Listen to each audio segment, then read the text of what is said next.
할렐루야! 오늘도 주님과 동행하는 행복한 하루 되시길 축복합니다. 오늘 큐티 본문은 창세기 47장 27절에서 48장 7절 말씀입니다. 오늘 큐티는 약속의 땅을 잊지 않는 야곱이라는 제목으로 가나안 땅에 장사되기를 원하는 야곱의 내용입니다. 말씀 질문입니다. 왜 야곱은 가나안에 묻히기를 원하나요? 생육하고 번성한 이스라엘은 바로의 종이 된 애굽 백성과 극명하게 대비됩니다. 27절입니다. 이스라엘 족속이 애굽 고센 땅에 거주하며 거기서 생업을 얻어 생육하고 번성하였더라. 하나님의 약속 아래 거하며 말씀의 시냇가에 심긴 성도는 기근을 당해도 철을 따라 열매를 맺고 그 잎사귀가 마르지 않는 축복을 받습니다. 야곱의 자손들이 그 증거입니다. 그들은 비록 거류민이지만 그곳에서 크게 번성하기 시작했습니다. 후에 출애굽할 당시 이스라엘 민족은 수백만 명이 되었습니다. 그러니 야곱의 자손들은 그곳에서 머물기를 원했을 겁니다.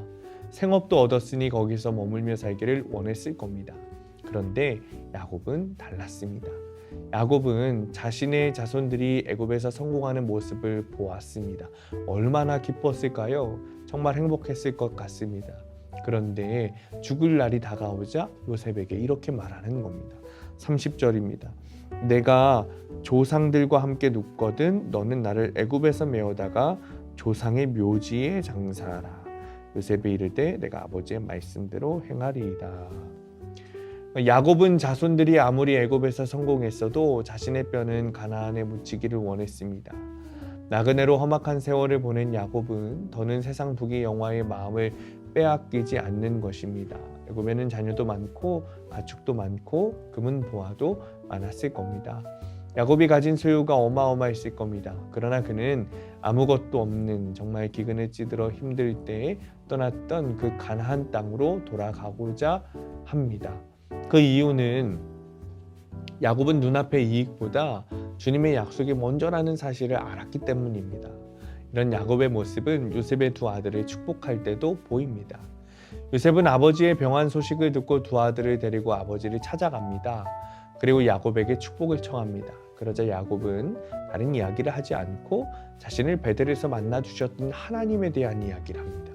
그리고 자신을 축복하여 땅과 후손을 주실 것을 약속하셨다고 말합니다.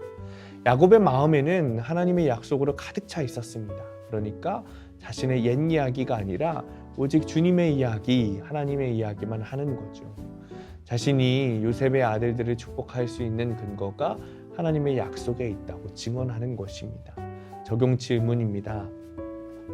나는 어디에 장사되기를 원합니까? 내 마음은 지금 무엇으로 가득 차 있습니까? 오늘의 원포인트입니다. 내가 증언할 하나님의 약속이 있어야 합니다. 오늘 말씀 묵상을 통해 나에게 주실 하나님의 약속을 받으시길 바랍니다.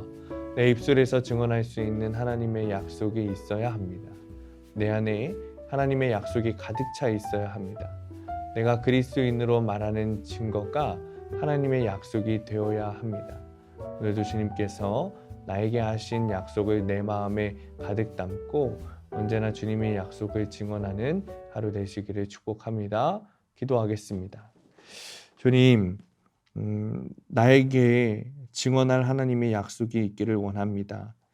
매일 큐티하고 말씀을 보면서 나에게 주시는 말씀들을 기억하게 하시고 주의 인도하심을 따라 살며 하나님께서 약속하신 것들을 다른 이들에게 증언할 수 있도록 인도하여 주옵소서.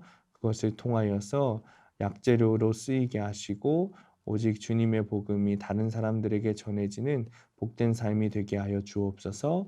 예수님의 이름으로 기도합니다. 아멘.